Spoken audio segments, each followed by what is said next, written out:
Is everyone ready? Everyone ready? Hi, Matthew. Okay, we are going to get started on our January 2026 Transportation Advisory Board meeting. We're going to do a call to order and a roll call.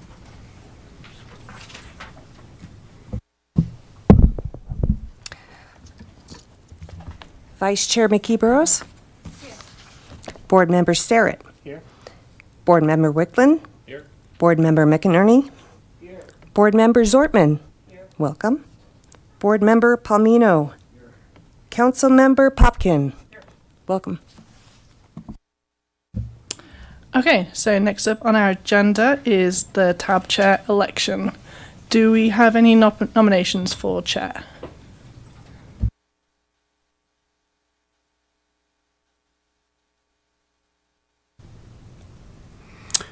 I'm going to nominate our Vice Chair, Gina McKee-Burrows, to become TAB Chairperson.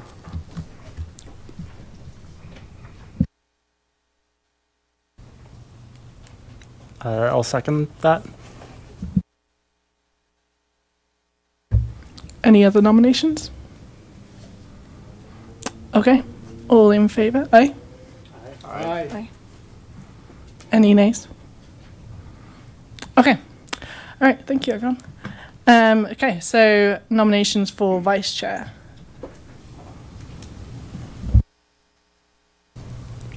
I'll nominate Board Member Taylor Wickland for Vice Chair.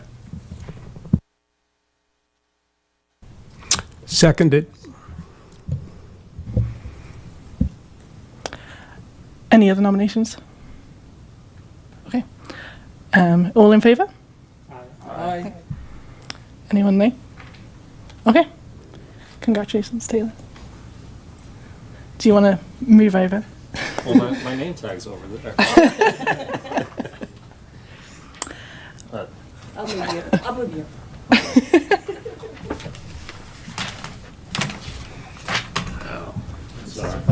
Change it as a tag. Oh, now it's really official. Do you want to move It's like we just moved over I know. one. Yeah. Okay, the Longmont land acknowledgement. We acknowledge that Longmont sits on the traditional territory of the Cheyenne, Arapaho, Ute, and other indigenous peoples. We honour the history and the living and spiritual connection that the first people have with this land. It is our commitment to face the injustices that happened when the land was taken and to educate our communities, ourselves, and our children to ensure that these injustices do not happen again. Okay, did everyone have a chance to look at the minutes? Do we have any changes?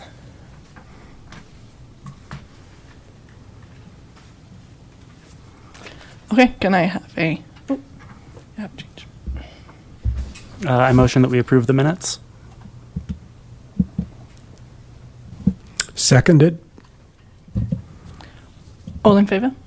Aye. Okay. Next up is communications from staff. Good evening and welcome to our new TAB board members as well as our new city council liaison. We just wanted to take some time this evening to go over some introductions since we have our new members, and we thought it would be really helpful to also do staff introductions as well as board member introductions. And we as staff can also do just a quick overview of our transportation planning or transportation engineering roles if that might be helpful for the new members. So with that, I'll pass it over to the chair to start introductions. Does staff just want to go from left to right first of all? I think you can start introducing yourselves first. Okay. And then we'll follow us. Okay, all right. Should we go from right to left? My name's Ross Starrett. I am a software engineer in my day job, and I prefer to get around by bicycle, and I'm sure we'll get to know each other more throughout the many sessions we have going forward. Welcome, new board members and city council liaison. My name's Taylor Wickland. This is my 4th year on TAB. Born and raised here in Longmont. landscaper by trade, within the community all day long. So, welcome. So I am Gina McKee-Burrows. I am now the chair of Transportation Advisory Board. I've been on TAB for 2.5 years, coming up on my 3rd year anniversary in May. I am a everyday commuter by bike. I work for a small nonprofit here in Longmont, and I'm really passionate about seeing transportation go forward.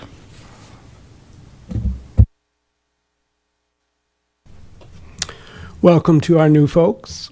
I'm David McInerney. I'm in my 5th year as a TAB member. I have a career background in environmental and land use planning for multidisciplinary consulting firms. In that capacity, I worked on a variety of projects that included transportation components. I'm a member of the American Planning Association and the American Institute of Certified Planners.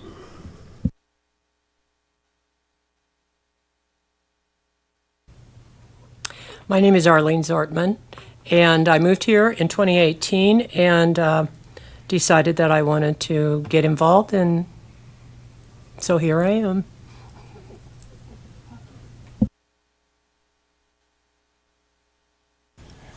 See, I'm Jim Palmino.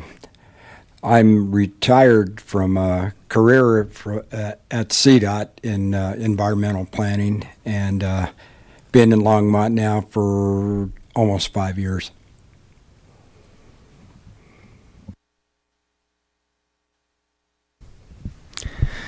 Good evening.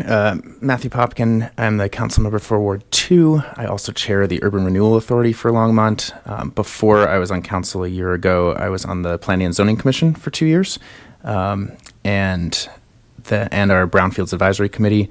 I have a master's in energy and environmental policy, and previously, and actually actively do brownfields related work in my day job. Kind of rehabilitating and reactivating older industrial spaces, and I'm a member of the National Brownfields Coalition run through Smart Growth America as well. All right, staff, do you want to introduce yourselves? And a fair weather e-biker.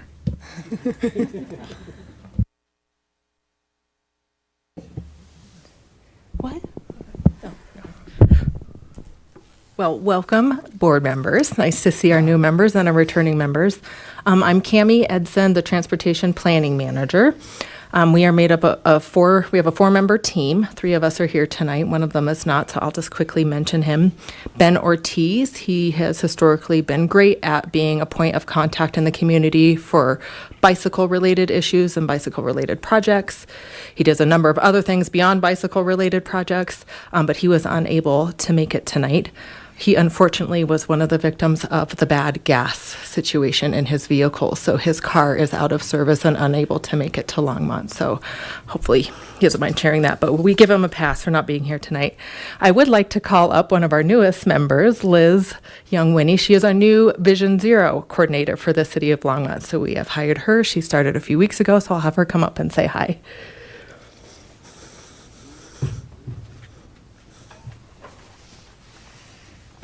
Hello, I'm Liz Young-Winnie. I just started in mid-December as the Vision Zero coordinator, so I'm getting my feet under me. Urban planner and public health professional, came from CDOT in a land use and main streets position, and worked for the state for like 4 years at CDOT and Colorado Department of Public Health. She's got great background, is going to be a wonderful addition to our team, and I think do a really great job as a Vision Zero coordinator. So I'll turn it over to Kaylee, the last member of the transportation planning team, and then we'll do transportation engineering. Great. Hi, everyone. I'm Kaylee Fallon, transportation planner. I work on a variety of projects, but 2 of my main projects at the moment are managing our Ride Longmont program, which is our new microtransit program. And then I'm also spearheading the regional e-bike share program, which is a program that is funded by a grant from the Colorado Energy Office, and it's in partnership with 5 other municipalities. So I'm currently working on those 2 large projects, but I'm also involved with our contract with Colorado Car Share, and then obviously the TAB. Those are kind of my big projects at the moment.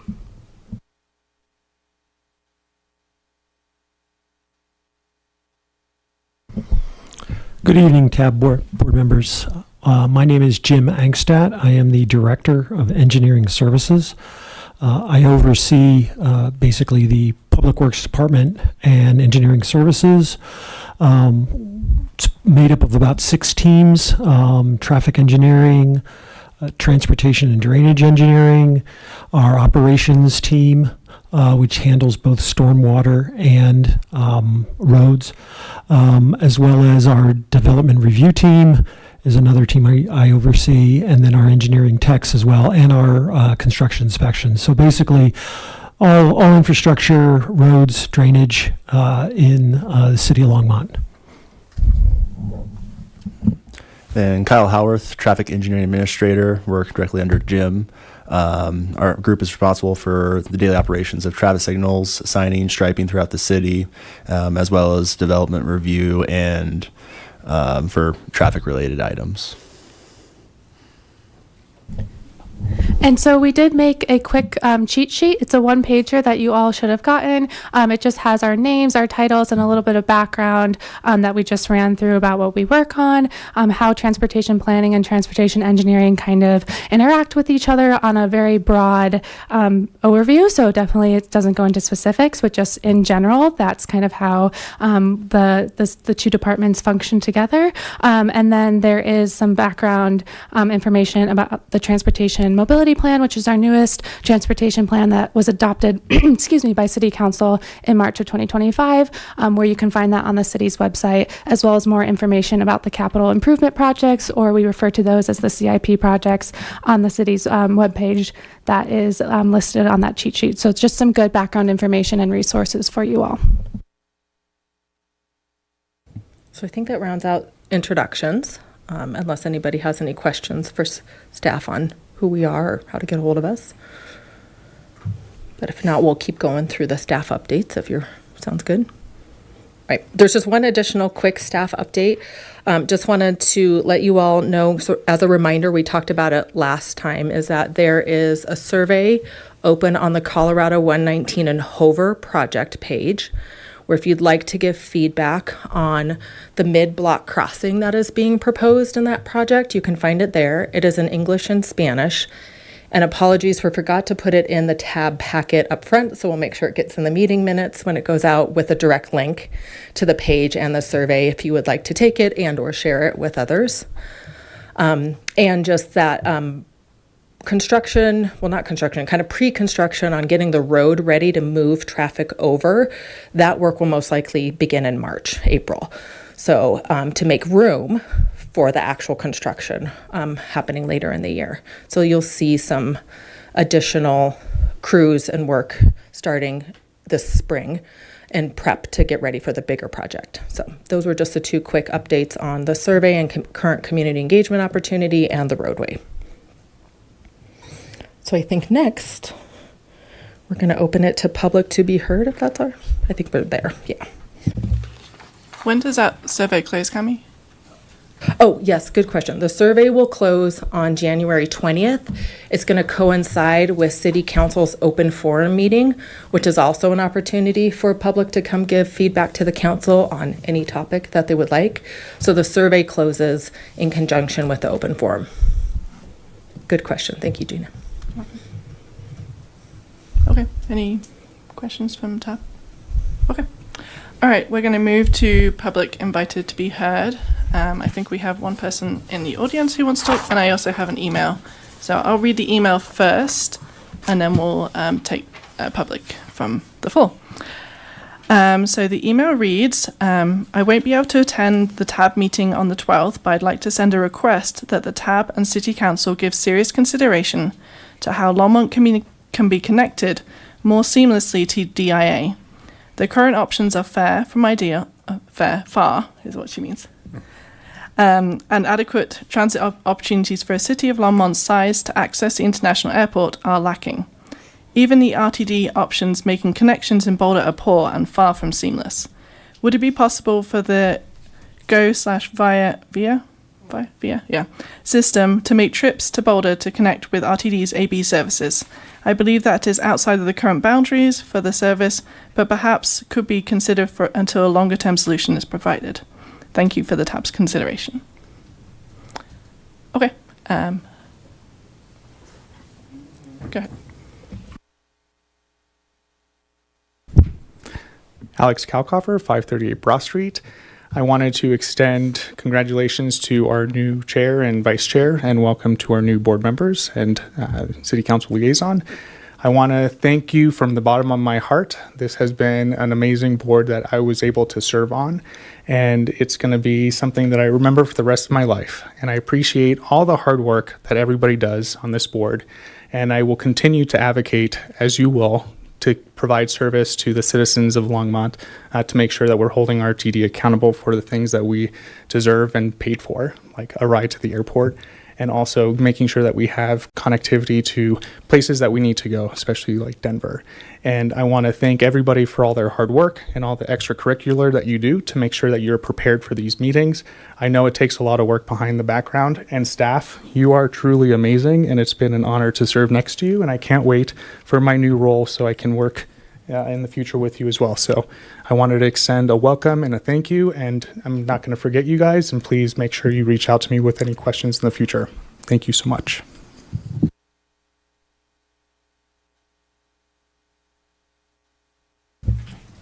Thank you, and congratulations. Okay, I don't think that's anyone else, so we're going to move on to information items. It looks like we have none, though.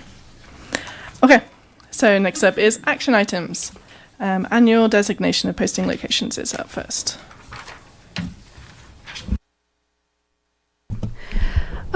Chair, member, and board. So the city boards and commissions are required by state law to designate the official agenda posting locations, and they're required to do this annually.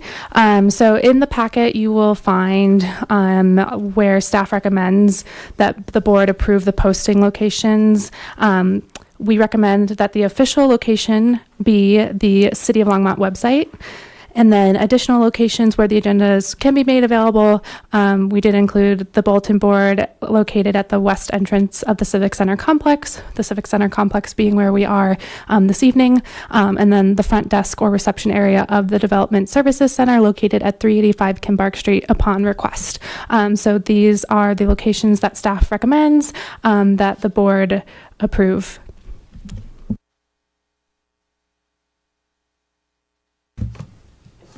Any comments from TAP on those locations? Do you want us to do a motion to approve? Okay.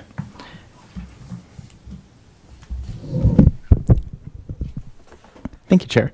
A quick question just on the TAB's past experience with public comments and input. I'm just curious, on what basis do you get comments from the public, and are they sending email feedback like this? Are they submitting it online in other ways, or are they actually coming to meetings here?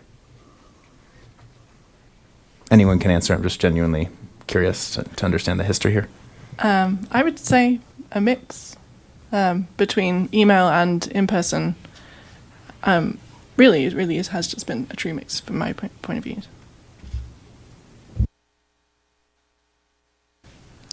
Yeah, I'd say it's a pretty good mix. Maybe a third of comments are emails, but that's also probably skewed. We had a large number of comments at our last session in person.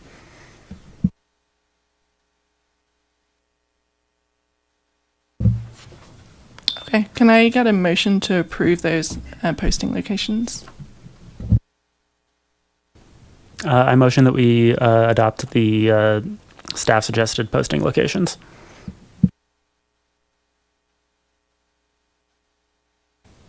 And I'll second that. All those in favour? Aye. Okay, motion passes. Next up is the 2026 WIP plan. Bluetooth has disconnected. Oh, I was like, oh, it's talking to us. Uh-oh. Let's see.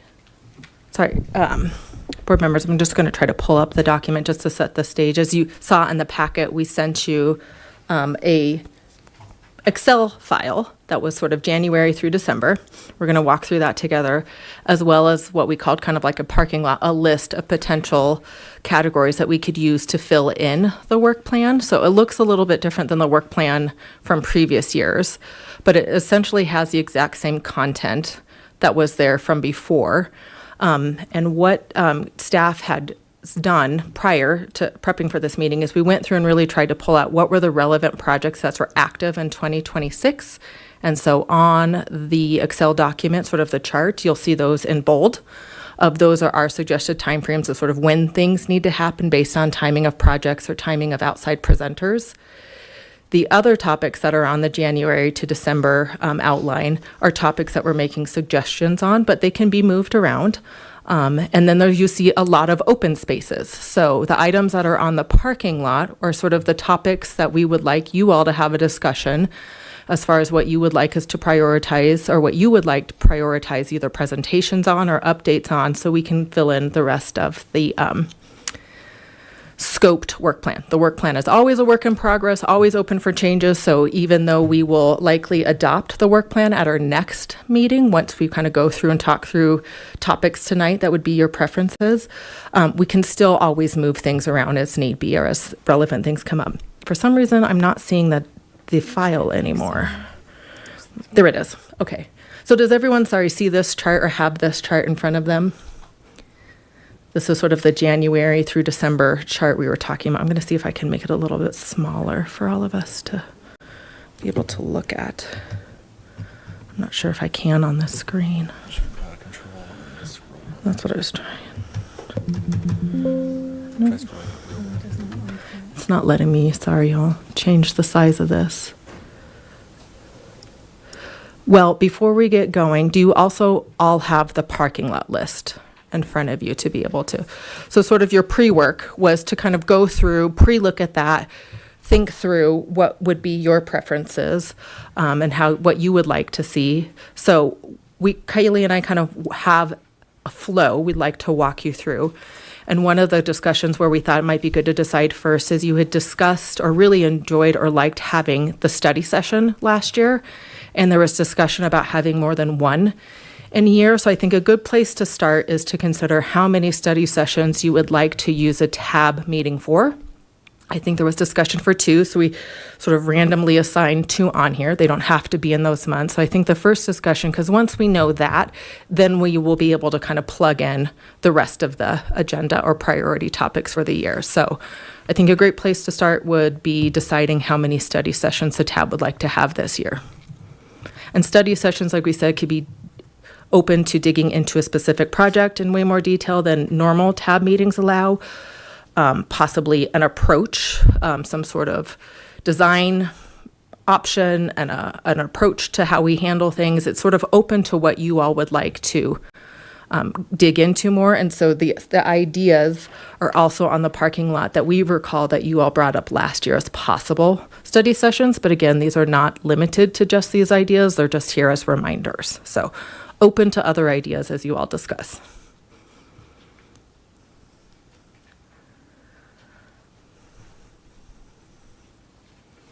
And I think right now we have one in the summer, one sort of later in the year for now. So this one. Well, thank you for the list. A couple questions on the list. TDM ordinance. The TDM means? Sorry, yes, any acronyms that we did not spell out for you, thank you. Transportation Demand Management. So that is one of the, when the Transportation Mobility Plan, the TMP, was adopted in 2025, one of the action items that came out of it and one of the subsequent council recommendations was to adopt a TDM or Transportation Demand Management Policy for the city, which would then inform or help guide development incentives to making things more multimodal and or working with large, big businesses on incentivizing multimodal options for their staff. So there's working with the business angle, and then there's also working with development. So we don't have a standard policy for the city. So the idea is to be, we've applied for funding to develop a TDM policy for the city of Longmont. So if funded, it would be kind of getting into the details and having you all give feedback in that process. So that one is a little bit pending funding and timing. But if all goes as we hope, that's why it's on the list, assuming that it would be a relevant project for this year. So then I would put that under priority instead of a study session, in my opinion. Because I think study sessions is very much, big picture concept. Let's think about policy changes as well. But I do agree with roundabout first policy that we should talk about that. The neighborhood traffic mitigation program, I know that's being revised this year. So is that And tab member Wigland, maybe it might be good just to your point, to just define the difference between a study session and informational session, just to make sure we're on the same page, language around that. So in your A, B, and C. Yeah. So A, priority, like full presentation. Yep. Here with Q&A. Yep. Oh, good. You want to go through them? Thank you. B, staff updates. So, pretty like, our little simple 15-minute discussions is my definition. C, wait for next year. So I think, but the neighborhood traffic mitigation program, that's kind of being worked on. So I don't know if we need a study session per se, in my opinion. But I would like to see kind of a study session of general big concept design standards.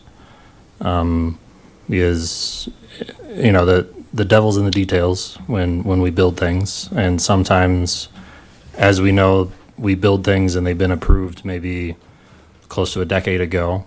And standards maybe don't catch up. So I think that would be a kind of a good holistic discussion of how do we design crossing islands when they're warranted, and also understand simple angles of stop signs when they're warranted, center turn lane when they're warranted, bike lane, how large, street level, sidewalk level, intersection design. So Kaufman is a great example of experimenting with new things. So I think we can kind of grow off of that.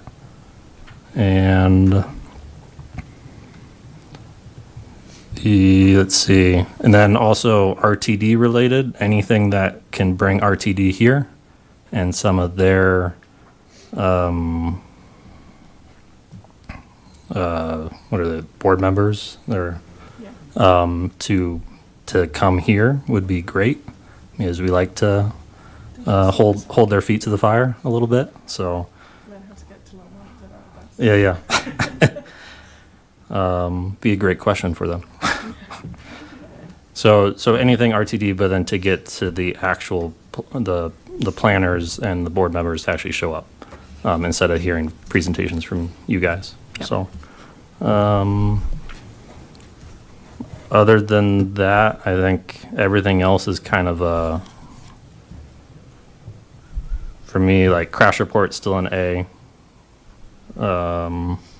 Wayfinding B. Most things are B's in my mind. I think Sundance, we should definitely hear about it, but I don't think we need to hear a full presentation about it. But we should know about it, and then the public should also know about it. But other than that, that's my 2 cents for now. So I'll leave it to other board members.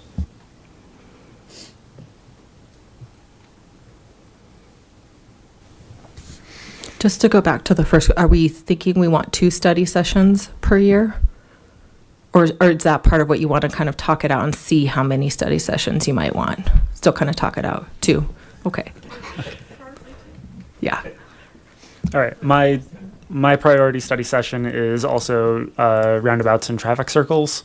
The other study sessions are all good options, and I don't have a strong preference between the rest of them. As far as updates, I really want to hear about Dr. Cog's active transportation plan. If we can get them here, awesome. If it's from you guys, that's great too. But I want to know I want to know what their plan is and how we are working with that plan to be regional as well.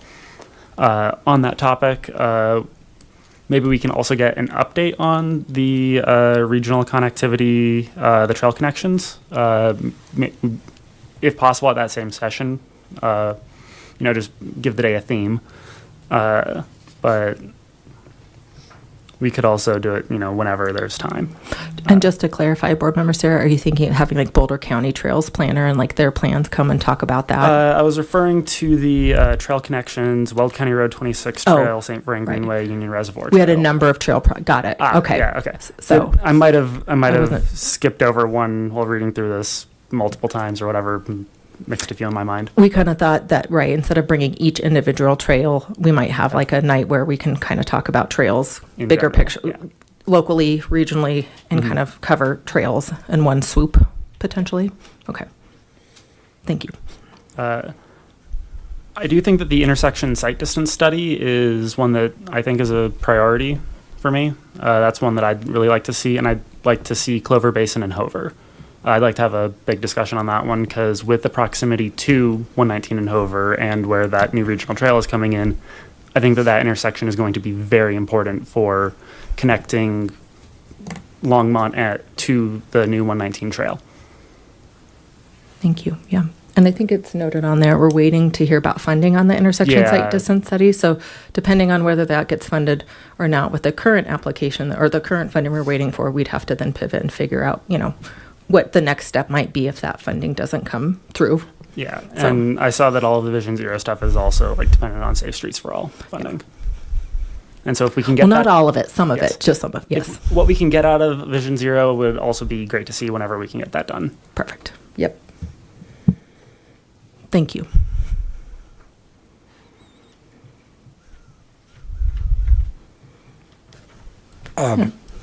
What was the distinction again between the study session and the priority full presentation in terms of times and level of effort and that sort of thing? A study session is what we did it once last year, and it may have happened before, where essentially the whole meeting is kind of given up to that topic or two, whatever it might be, to really dig into it more. We wouldn't have the standard agenda that you're looking at where we'd have public to, it's sort of, the study session becomes just the singular topic for the evening. Okay. And there's no necessarily action items, there's no voting, it's just to dig into the topics and have the deeper dive discussion that sometimes you might really want, but you don't necessarily get in this setting. Okay, and I didn't really do any of the research, but this roundabout first policy, what does that entail does that mean roundabouts are first choice for an improvement That was one various of location? That was one of the ideas that this board came up with last year, is really to explore what a roundabout first policy Okay. could look like, how that might look like. So no details by any means have been determined. I think it goes back to Board Member Wickland's idea of really looking at the design standards and how Longmont is moving forward going to potentially incorporate roundabouts intentionally and what that could look like.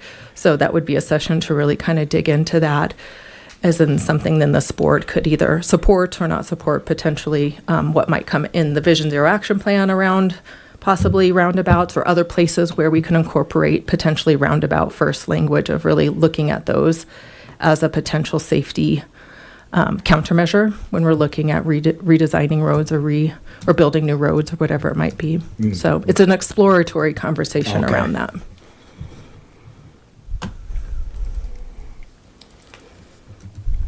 Yeah, I think, well, just kind of drinking from a fire hose here for now, but I would probably like to see some emphasis on the design standards as well, intersection site distance study.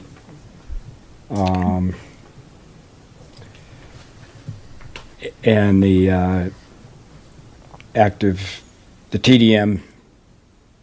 Yeah, the and transportation demand active- management yeah. policy. Okay. And regardless of whether we get the current funding we are seeking on the TDM policy has been a council directive for us to look into. So, we'll keep exploring other ways to bring that to life, even if this one funding opportunity doesn't come through. It will still be something I think we can talk about with this board. The timing of when we talk about it might just change depending on funding. Can you remind me what section 200 design standards are? Yes. So, Jim, you want to take that one? But that is essentially the design standard section in our municipal code. So section 200 is primarily streets. Section 300 is storm drainage, 400 is water, 500 is wastewater, 600 is LPC and electric, I think 700 is landscaping, and then 100 is just a general clause. I think 100 and 600 have moved forward and been approved. And then I think they did an urban standard that's called Section 800. That was recently approved as well. So streets is one that we know that there's a lot of interest in. They are working on the drafts now, and then when they're done, we'll be bringing them forward, and that would be part of why we would be bringing them here for a recommendation or for adjustments. So I think going back to Board Member Wicklund, when you said you'd like to talk about, I think the 200 section is when that's ready to bring forward. That's one way we could activate that conversation with you all and give you a chance to look at it and give feedback.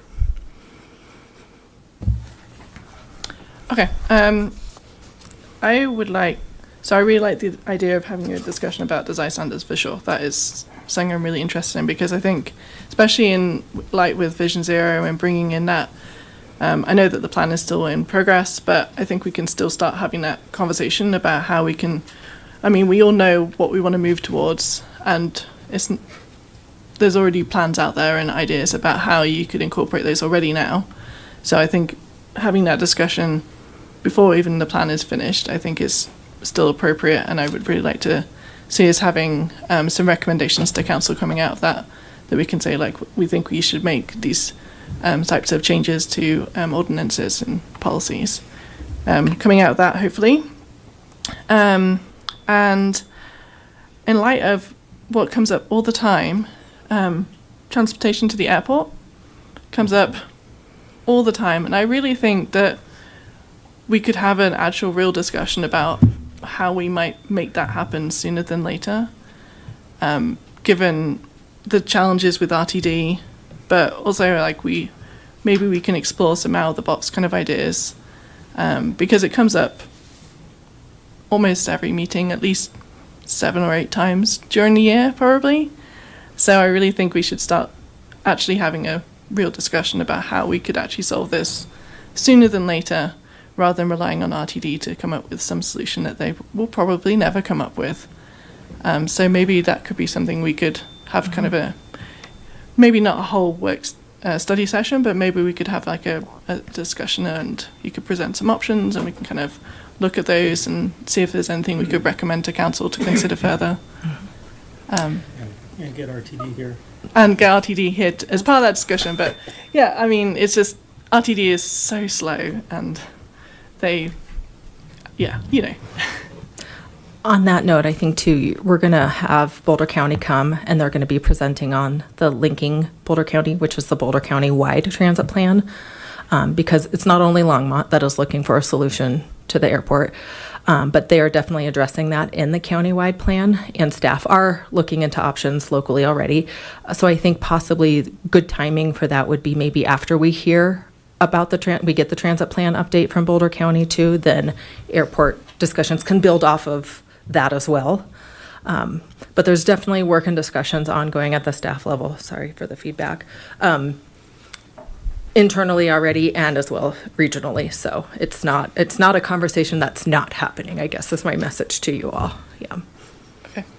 And just on the calendar, or sort of a bolded option was that we said that linking Boulder County transit plan might come in February. They have asked to be moved to March based on their consultants' availability, so it will be happening They're just needing to confirm whether they can make the February or March one. So, but it's looking like it might get moved to March. So we would just flip-flop some orders for next month.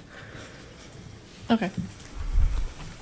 I also would second having a study session about roundabouts. I know that's no surprise, but I really think that that is really a high priority, at least from my point of view, for us to really tackle safety in a meaningful way more quickly. Okay. Anyone else have any comments and feedback?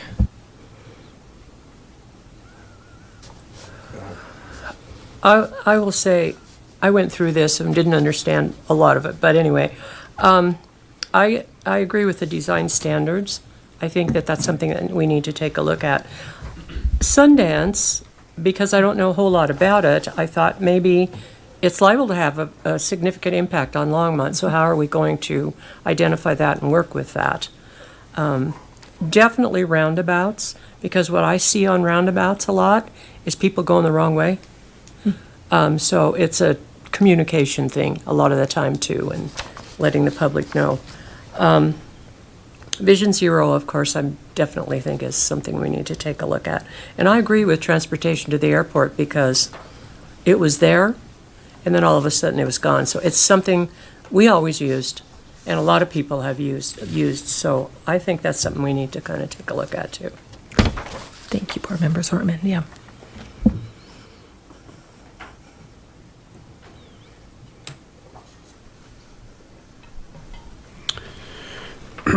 My A-level topics are the Section 200 design standards, the crash report, or Vision Zero report if it becomes that, and safe routes to school. I'd like to learn more about that safety topic. And there's one more. In my time on the board, I have formed the opinion that when all is said and done, a lot is said, but what gets done is what makes it onto the CIP. So I'm very interested in our first look at the proposed capital improvements program. And I'd also be interested in having someone who, you might call that person the chief budget officer in Longmont. I don't know if that would be the city manager or if there's some other staff person. But I'd be interested in finding out in general how a budget is created, and in particular why street tax revenues get allocated every year for non-transportation projects. So would that be possible? Go ahead.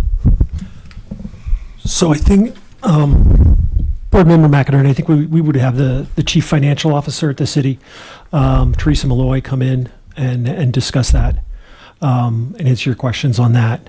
And I think you added in the schedule, we were looking at bringing CIP as we are crafting it for the 27 to 31 5-year period to bring it in April again and present what we're proposing, and then get comments that can be part of that as we craft CIP. But in conjunction with that, we can certainly bring the CFO in and ask her to talk to you. Yeah, I think that'd be very useful. Would that be our only look at the CIP for the year?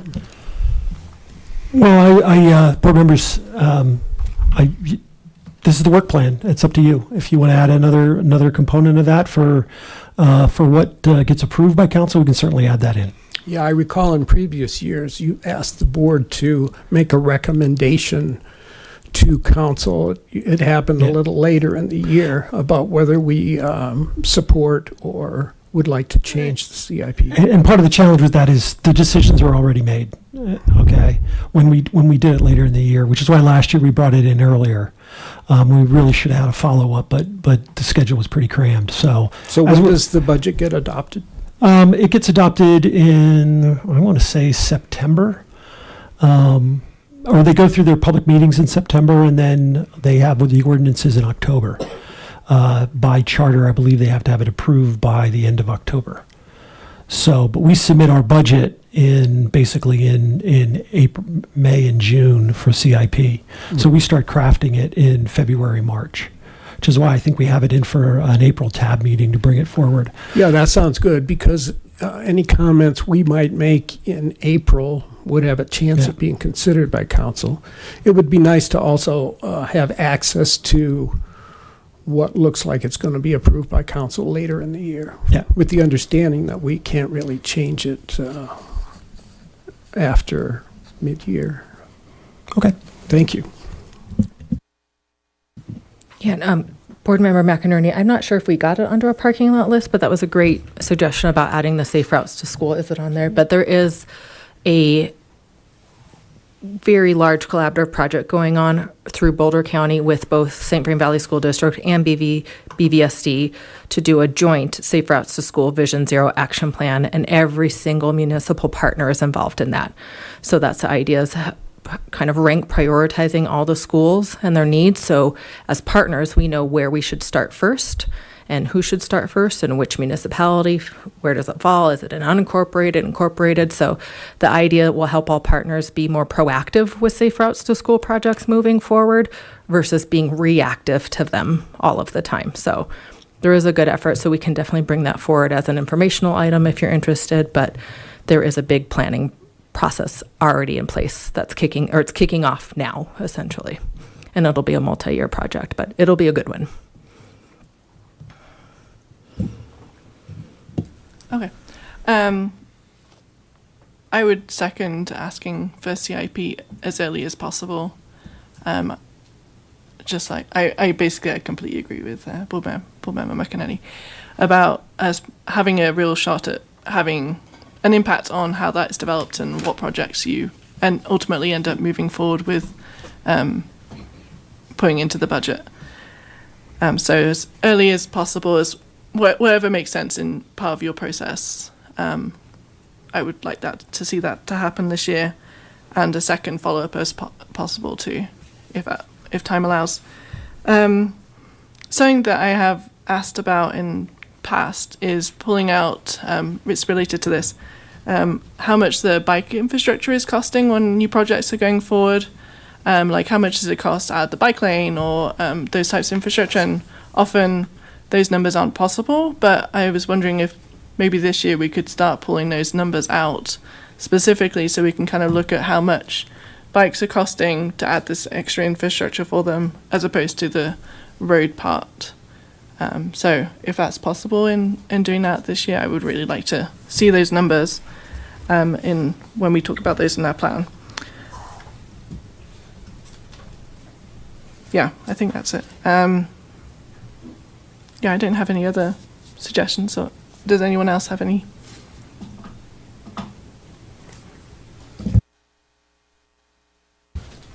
I just wanted to also say I do want to see the bicycle parking standards. I do want to see regional e-bike. I really want to see regional e-bike, actually. And I do, but the sparse schedule is, I think, a very good starting point. And everything else that I said that I want to see added onto that schedule. Yeah, so the next step is what we'll do is we'll take all of your comments from tonight and we'll send you back a fuller sort of outline for the year with what you suggested as study sessions, what you suggested as information sessions. We'll plug and chug maybe good months for those, and then what might be more staff updates. And then next month, you'll get that in advance. So we thought then you'll have a chance to re-review that. We can make any final changes, but that's why we thought instead of adopting it tonight, we'll be able to give you back an updated version to review, and then you could adopt that at the February meeting if that sounds good to you all. So you have more time to look at it and digest it, and we can update it based on your suggestions tonight.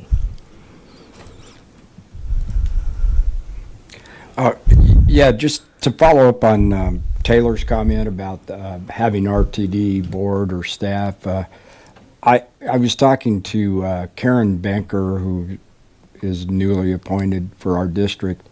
I mentioned I was coming to my first tab meeting tonight, and she said that she would be interested in coming to talk about a lot of her concern too was the airport, DIA, Longmont to DIA.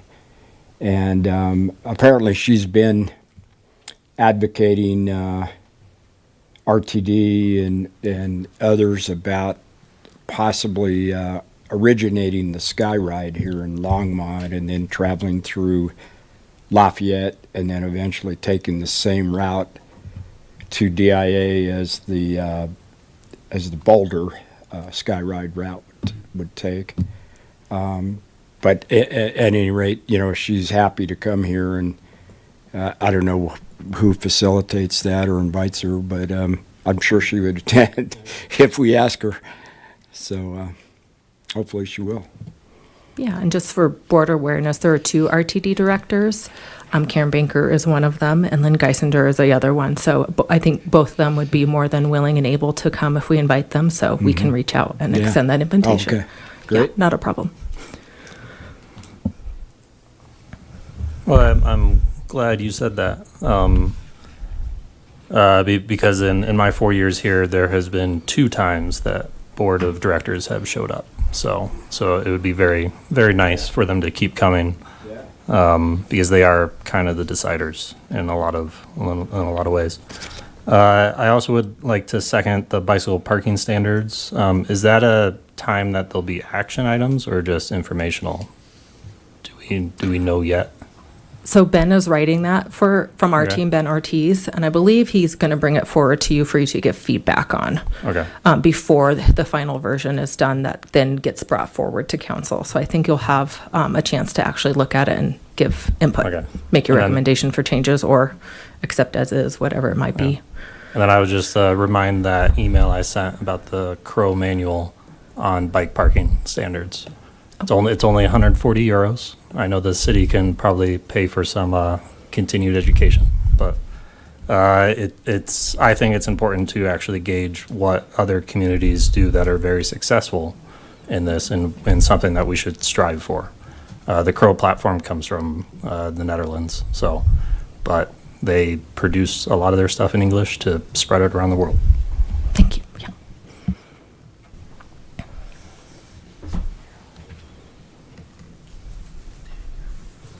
Were there any topics that weren't on the parking lot that you all thought of that we didn't necessarily put on there originally, but it's come to you now, or it came to you before you came in, that we want to add to the list? Not that, Cammie, but I do have a question ahead. about one of the items on the list. Sure. It's towards the bottom, and it's the Colorado 119 BRT extension. What does that mean? Yes. Again, those dang acronyms. Yes.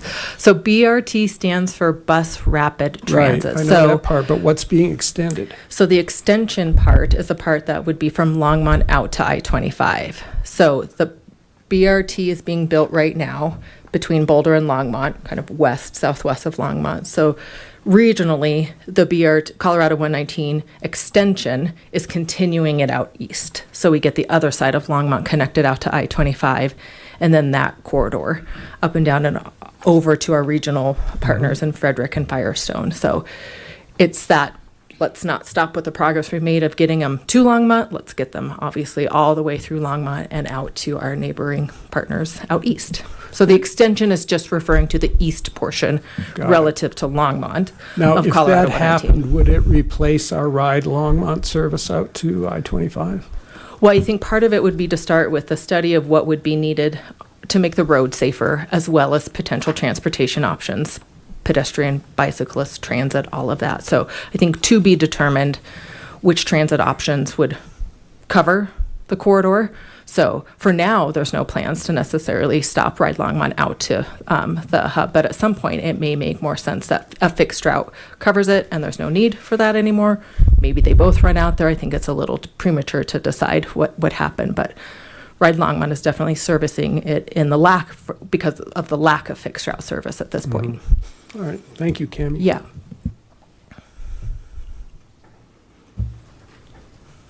If you do end up buying that Crow study, I'd love to see that. Looks really interesting. I was going to make a general comment. If, as much as possible, bringing in outside information and consultants and experts would be ideal. so that we can really try and learn and gain more knowledge than maybe all of us in this room know. So bringing in experts on all the topics that we brought in today, from communities that have been really successful in implementing some of these changes that we've talked about, I think would be really great if possible. Great. Obviously, it's challenging, but if you can, then that would be even better. Okay. I don't think we ever decided on the number of study sessions, which was your original question, Cami. That's okay. I think this is going just fine and perfectly well. I think we just wanted to make sure we knew how much room we had left for all of the other information sessions, but I don't think we're running out of room at this point, so it's fine. I mean, it sounds like roundabout first policy was Definitely big priority for many of us. So that would be one of the study sessions. And then it seems like we have some options for a second one, dependent on various different factors that we've talked about tonight. So, and again, the probably options we institute. listed were just suggestions. You can choose any topic, whether it's on the list or not, to be possibly a second one if you would like to, or a third. So those were just starting point suggestions, not you can only pick from those three. So I wonder if maybe we could have like a vote of what we want to have for that second study session. Would that make sense? Sure. To do that? However, if that makes sense to you, that would be fine. I don't know if we can like list them all out or today, or if we can do that next time. Do you want to see if the board is in agreement of having just a roundabout first, just to verify? I think so, but just to make sure. Yeah. I guess my question for the roundabout one, could that be combined with design standards? Or do we want a full-on study session with hopefully a potential expert that I know there is one who lives in Longmont that might be willing to show up on roundabouts? So I would just like to know if we would want to combine two or just stick to a roundabout.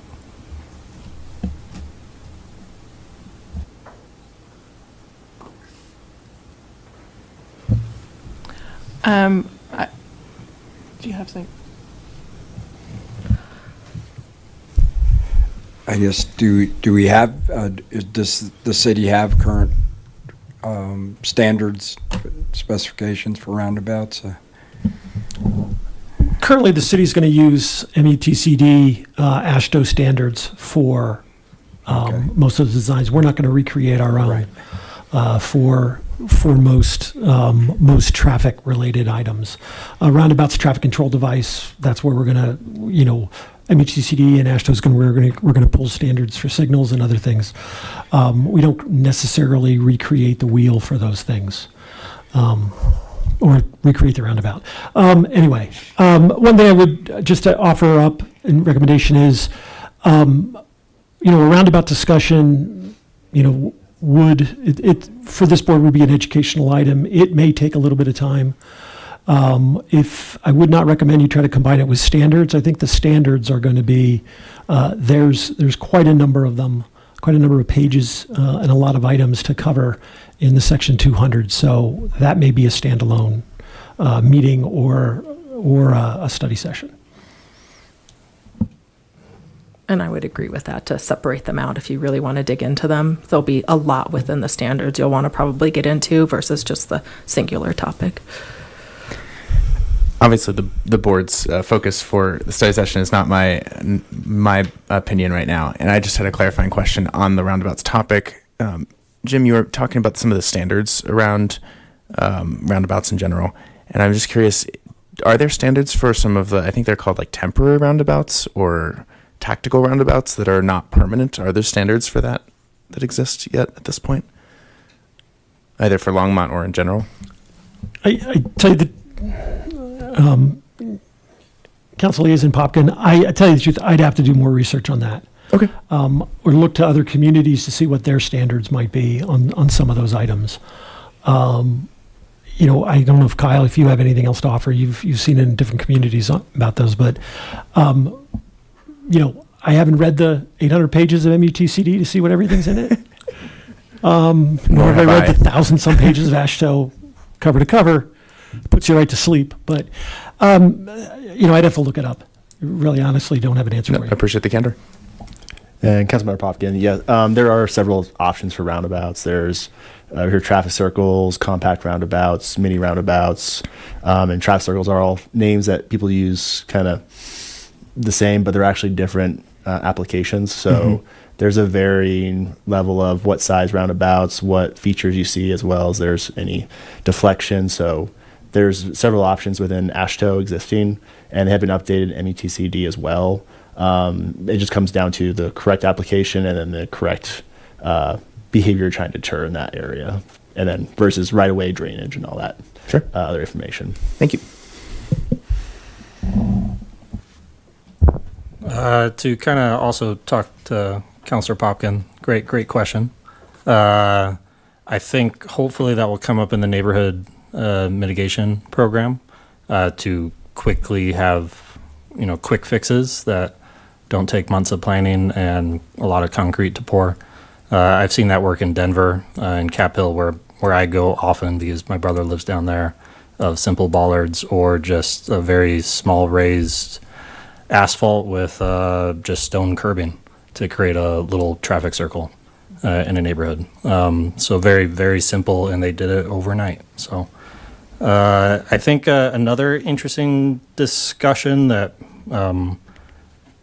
might be of interest is the NATCO versus the MUTCD and how we use both within the city.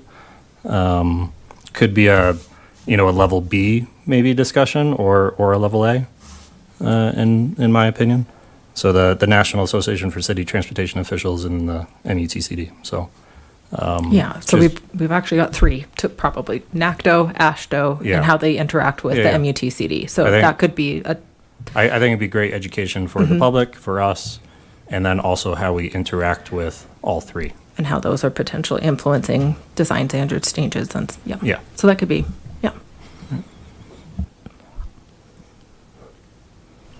Would that be a separate discussion, or would that just naturally occur within our discussion of design standards? That one could potentially be a good study session where we could kind of get into the weeds and talk about it and really kind of focus on things. It could also be an informational session where we spend a little more time presenting on the differences and challenges and pros and cons and how they interact. Sort of up to you how much you want to get into it. So I think whether we bring it as a staff update, do a more of a formal presentation as an informational session, or dedicate a study session to it is really up to you all to decide how much time, and you might have varying opinions of how much time you want to spend on that. So I think that's part of why. But that could be a really great study session or informational session if you want to have some interaction around it, versus just being talked to when we move on.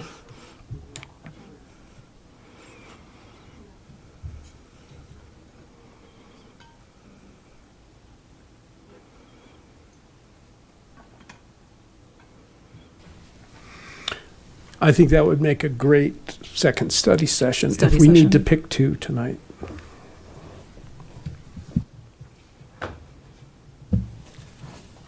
Okay. So maybe Chair McKee-Burrows, if you want to just confirm with the board those two choices for sure, we can then work with fitting in the rest into the schedule as either updates or informational items. Okay. And then if you have opinions about when you'd like to do it, that's also up for you to decide. Okay. So, and if I'm understanding correctly, study session one would be on, well, one of them would be on roundabouts, as we've talked about, and then the second would be on the design standard options, comparing the three, and where was that? Integrating it into the neighborhood traffic mitigation program. And it could be that we talk about how it's integrated into other programs or other projects, not just the traffic or neighborhood traffic mitigation program, but how we might see that show up in Vision Zero or the CIP projects. I think those design standards are being used across the board in all projects already, so having a better understanding for you of how they show up, I think would be a helpful conversation if it sounds like you all are interested too. So. Yeah, I'm absolutely in favor of having the design standards study session, and I think maybe we do it before roundabouts so that we have that background when we go into roundabouts.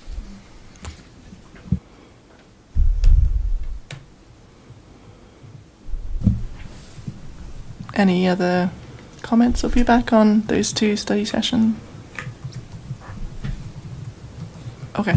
Does that answer your question, Cami? I think so. What we might consider is if we do the study session earlier than June, just as a way before you all get into the weeds of the CIP project feedback, that might be helpful. So we'll look at how to play with how to fit it in, if that sounds of interest. And then we can consider when and where later in the year, in the summer, fall, where you might want to do the second study session.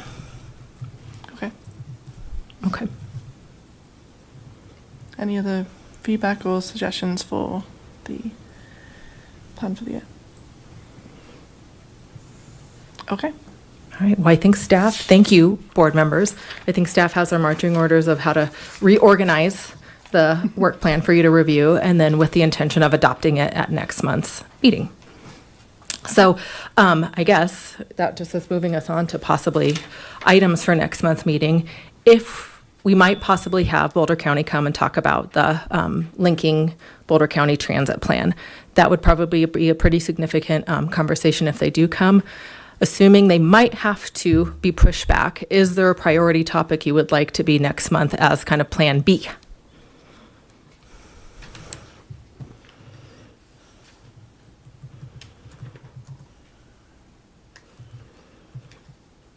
We could bring back bicycle parking standards to you, assuming Ben's ready to do that. I think he's getting close, that we could flip those two, potentially.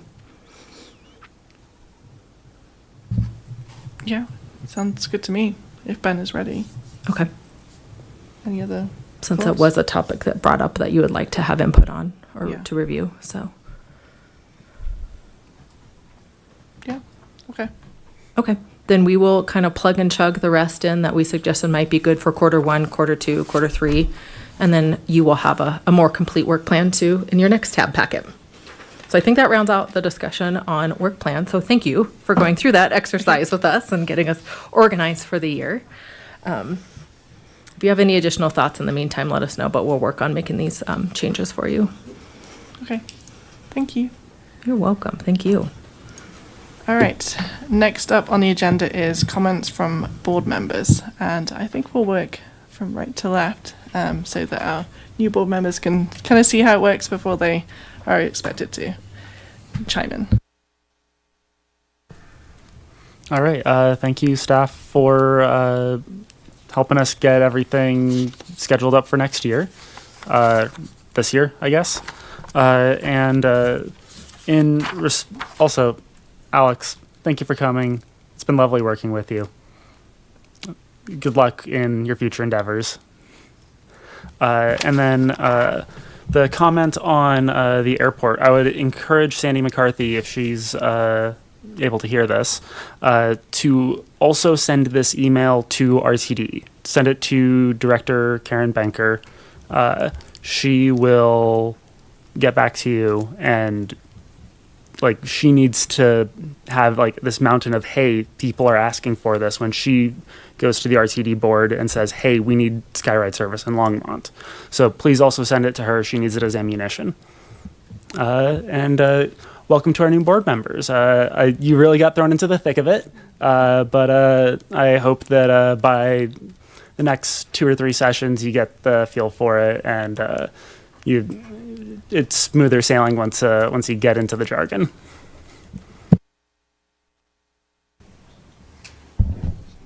Well, I really don't know what else I have to say. So, but yeah, thanks again always to staff. Good luck sorting through all that, the parking lot items over the next month. And also, congrats to Alex. I look forward to working with you in your new role. So, and welcome new board members.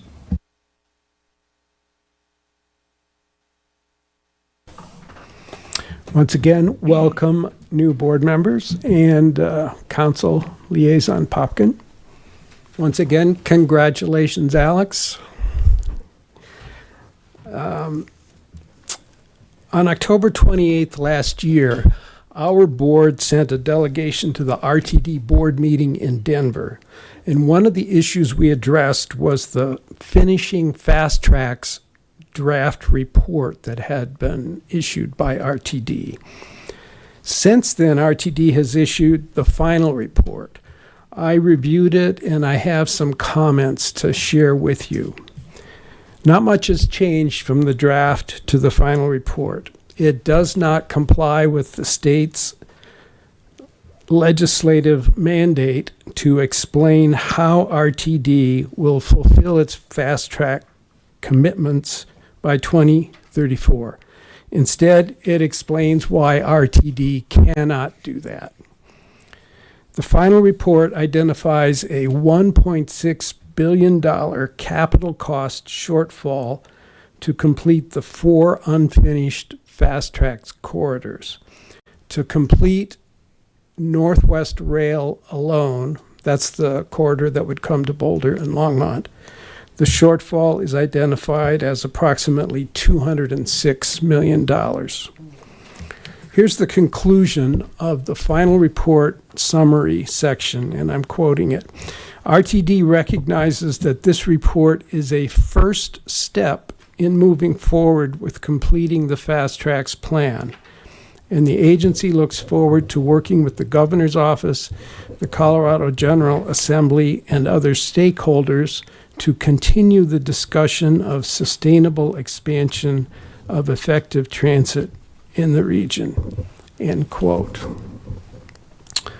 In her submitted comments on the final report, District O Director Geisinger stated that, quote, the analysis is generally very good, end quote, but that the Northwest Corridor analysis in particular needs to be revised to consider the more promising approach of the joint service effort with Front Range Passenger Rail.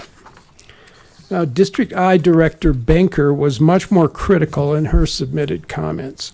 She indicated that the report does not meet the legislative requirement. She questioned the funding availability numbers and ridership projections presented in the report, and she criticized the negative approach of the report and its limited discussion of opportunities as, and I'm quoting her, typical RTD response of no, end quote. So there you have it, folks. If you have any detailed questions or want to know more, I have some more information from that report, but I think the general takeaway is that they're just not going to do it.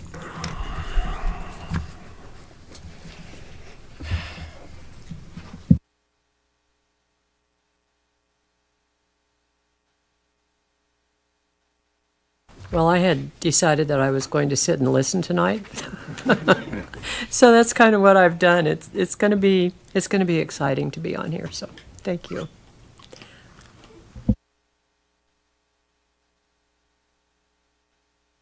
Yeah, thanks for the welcome, and I'm really impressed with the staff's research, energy, and passion, I guess, as well as the rest of the board members, and so it's been a good discussion to hear, and looking forward to future meetings.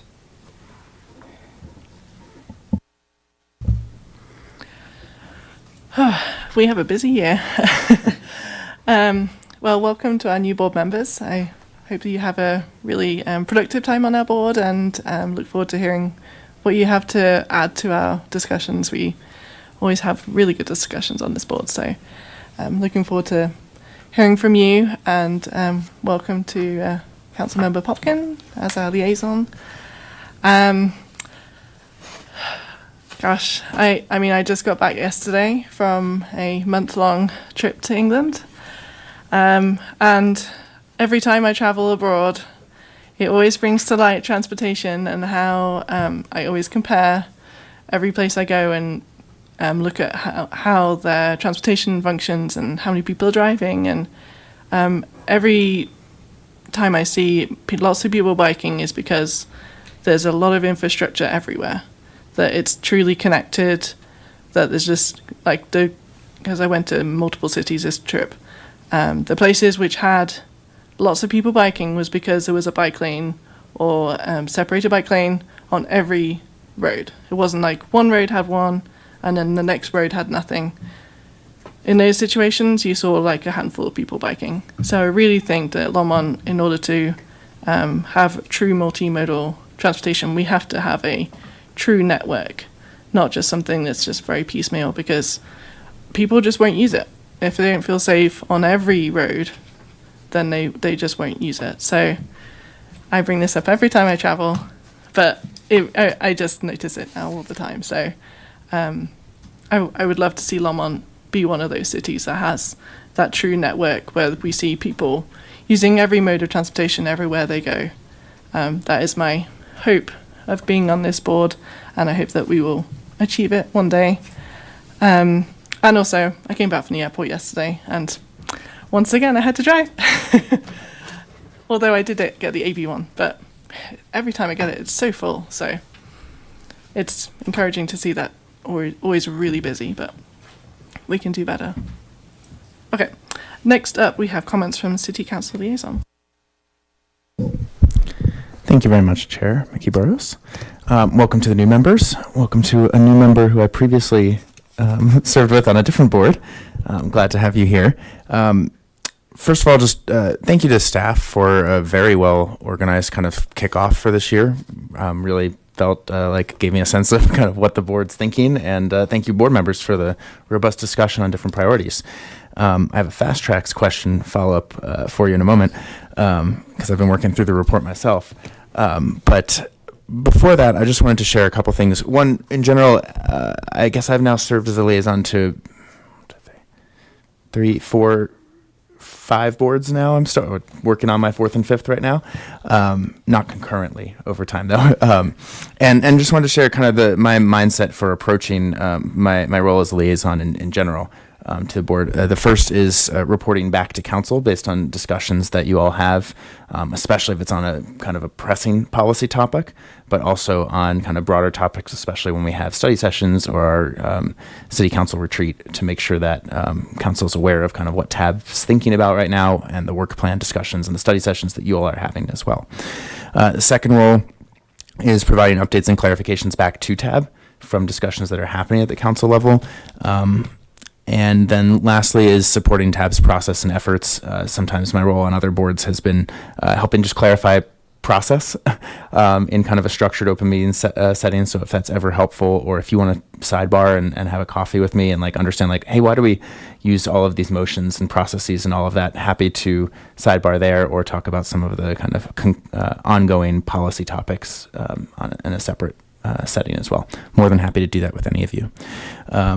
And then, so yeah, those are the kind of 3 core roles. I would love to engage in some of the substantive discussion. I might ask a couple questions, but really this is all your time, and so I really try to respect that as much as possible, despite my interest in the topic. One update that I wanted to just let you all know about was just this past Thursday. There was a legislative breakfast hosted at CU Boulder, and myself, prospective Councilmember Kalkoffer, Councilmember Christ, and and Mayor Hidalgo Ferrin were all present at that. It was an open meeting because there were a lot of public officials there. The governor spoke. We had many staff members, including Cami, who was there, and 2 assistant city managers from Longmont who were present there. There were discussions not only from the governor, but from other members of the regional governance structures on the Joint Service Rail, the rail projects, the updates on the ski train, a whole host of different topics there. So it was a really, I think, thoughtful kickoff to what will probably be a very interesting legislative session this year, which is starting and ramping up at the state level, but also for some of the broader conversations that are happening in RTD, Front Range passenger rail, and beyond. So just wanted to let you all know that was happening at that time, and the significant interest and presence that Longmont has had at that. In fact, I just learned last week that we were a co-sponsor of, it was Community Solutions, the organizing entity. So we are a co-sponsor of that, and that gave us front row seats. So that was excellent. and then the last thing is just as it's relevant, either in a one-on-one setting or for this board on clarifications, transportation intersects with so many things that the city does. And so I just wanted to offer that some of the other roles and hats that I wear might come in handy either on a one-on-one basis or for the board's purview. And so I'm happy to be kind of that reference point. As of now, I will be serving as council's regional representative on DRCOG, Denver Regional Council of Governments. I will be serving as council's representative on Northwest Rail Commission. And technically, I am currently the council representative on the North Area Transportation Alliance, NADA, though I believe Councilmember Kalkoffer and I have been talking about him taking that over because it doesn't work for my schedule nearly as well. And then I also will be the liaison to the Planning and Zoning Commission going forward and continuing to serve as the liaison to the Senior Citizens Advisory Board. And last but not least, I chair the Longmont Urban Renewal Authority, which, if you're not familiar with it, it works on kind of redevelopment strategies around Longmont's older industrial areas in particular. One of the main focal points right now is on the First and Main transit station area. So to the extent that development intersects with transportation, which it often does, more than happy to provide updates as relevant based on kind of how that's going as well. So I think that completes the readout that I wanted to offer. I just had one follow-up question for Board Member McEnany. Yes? Thank you. You had mentioned a number from the report on how much was left for the Northwest Rail peak service. What was the number you said? It was 200. Oh. Yes. Councilmember Popkin, the report addresses 4 unfinished corridors. Right. The Northwest, North Metro, Southwest Extension, and Central Extension, but it does break out numbers for each of them. So if you subtract the amount available, which they've identified as $443 million, that's primarily what's in the Fast Track's internal savings account. If you subtract that from their capital cost projection for just Northwest Rail, which is $649.6 million, you get the $206 million shortfall that I mentioned. Got it. So that's the shortfall, assuming that all the FISA dollars, the Fast Track's internal savings account dollars, go towards that Northwest Rail peak service specifically. If all of the money went to Northwest Rail, you'd still have the 236 million. More than $200 million. Got it. Thank you. Just wanted to clarify that. Thank you very much. I just want to add a bit of clarifying information to that $660-some million that they have quoted is for a full build out. So that is full stations, like mini Union stations everywhere. So the joint rail service that's being discussed is at a much lower cost, much smaller bill, like in the 40 millions, not the 660 millions. So that's why those conversations are still in play around bringing it in partnership with the state, with some outside folks, with RTD at the table, with others. And they're working on a joint service agreement now. If that joint service agreement does come to be, which a lot of people are hoping and expecting that it will come to be, then conversations will move to the local level about what do we need to get basic starter stations going, which is probably more like a landing pad, if we're being honest, to start with 3 basic routes in the morning, 3 basic routes in the evening, both ways. So not full-blown service, which is what that $660 million represents. So they haven't done a good job clarifying that in the report either.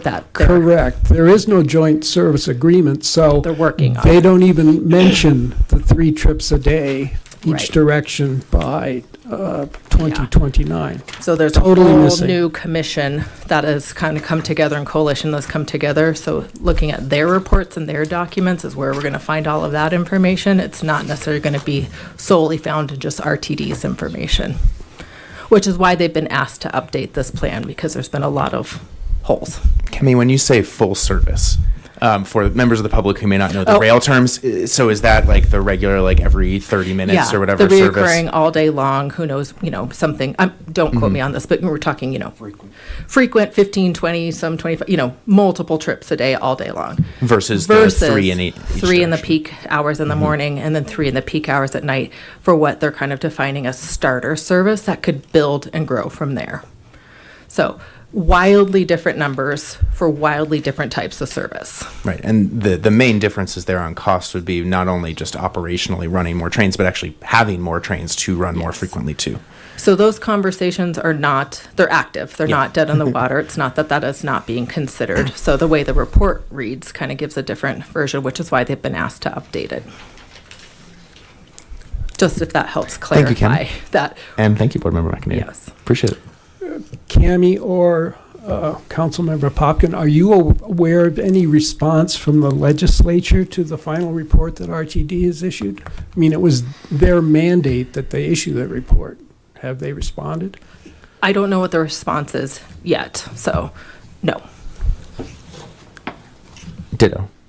But we're all, yes, waiting for the update. And the I'll say response, ditto, yes. and there was not discussion about that last week at the legislative breakfast either.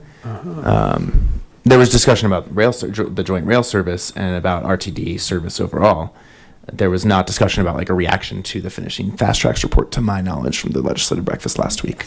So the front range passenger rail, and there's a coalition for that, is where this joint service and joint groups and budgets that they're looking at lives versus what's just going to be isolated in the fast tracks, which is responding to the original vote back from 2004, I believe. So they are related, but two different things. So if that helps clarify. So it's a way to help respond to the failing fast tracks ballot initiatives that haven't necessarily been followed through with, and RTD is aware of that. So a whole nother joint service plan is being pulled together with support of the state and some other folks that have been successful in other areas in Colorado working on rail to really help build out this eventual corridor that would cover the whole state, that the whole state would benefit from, not just the communities closest to it, but the whole state. Am I correct in assuming that actually building the Front Range passenger rail corridor would require a lot of federal funding that is not too likely to happen in this current administration? It's a question mark, and what folks in that coalition are looking at and trying to work on and figure out how is that changing dynamic going to impact. There are multiple ways, in short, to fund large-scale and transportation infrastructure projects. Happy to sidebar on that. Certainly, federal funding is one of them, and there are different types of federal funding too, from kind of infrastructure loan type federal funding at a low interest rate to other types of like large-scale transportation grants. A great example of that is the RAISE grant that was CDOT received. That technically, were they the lead? They received $25 million, I think, for the 119. Corridor improvements as part of the broader project there. So that was $25 million of federal funding going into that. And then, of course, you can look at transportation funding at the state, regional, and kind of local level, too. So there's a whole host of different... And then last year's legislative session, the state did set up a system that would allow projects like this to leverage statewide dollars. So to use some of the money that might be in the coffers, leverage it to get more out of it. So they're looking at all sorts of different financing options to bring this starter service to be. But again, they're working on the agreement first, and then the next steps of the details will follow once they sign this joint service agreement. And of course, if you know any billionaires interested in funding transit projects, please put them in touch. Yeah. Yeah. So we can definitely bring ongoing Front Range passenger rail updates as staff updates too. If this is something the board would like to hear about, we can definitely bring those as staff updates on a regular basis. Sure, I'm always interested in hearing Sure. updates about that topic. Yep, that's not a problem.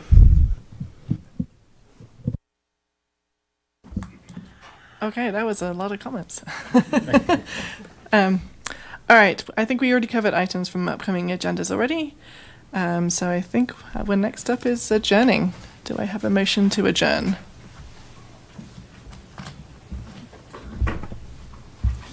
I motion that we adjourn. Oh, sorry. Can you do it again? Seconded. All those in favor? Aye. All right, thank you.